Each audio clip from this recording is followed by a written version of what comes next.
All right. Now we're rolling. This is out of a 2011 Town & Country Chrysler product. If you open up the hood and you open up the thingy for the fuse box, this is what you see. This is where the positive wire comes in at. The problem with this at first was the fuel pump relay. There's a fuse thing that's supposed to go in here, and what I did originally is the bypass. You run a wire from here across here and went to the rear cigarette lighter. So when the ignition's on, it sent power to the pump and it worked just fine. So this thing now had complete failure. You couldn't get it out of gear. The battery was dying. Lights wouldn't turn on. You could still use a remote control to open the doors, but it was just dying, dead. Got towed 3 times. So took it out and found out that this is what you're dealing with inside.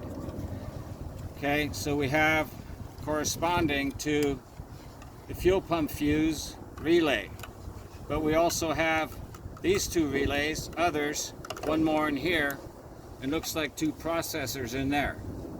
So this whole thing, the TPIM, I think they call it, controls everything, including the engine monitor, control unit, or the computer that runs the engine. So if it has bad power going to it, I think it also controls, it's got the voltage regulator for the alternator, airbags, everything goes through this.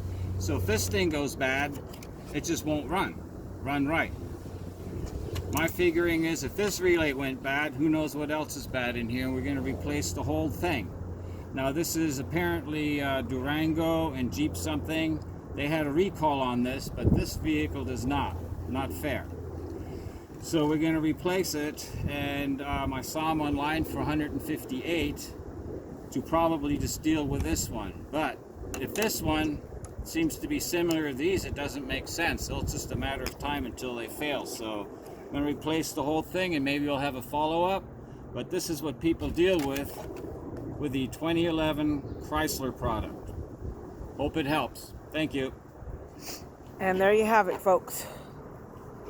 And that's why this car is not in operation. It's a good car, but we'll see if we could get it started, hopefully, so keep us in prayer. Be careful when you buy a 2011 Chrysler Town & Country. No. It's a bunch of them. A bunch of them that have those. A bunch of different vehicles. Bunch of different vehicles that have these. It's inferior material used inside of the relays. They can make relays that'll work fine for 50 years without a problem. Somebody saved a couple of pennies per relay, adds up to a lot of money.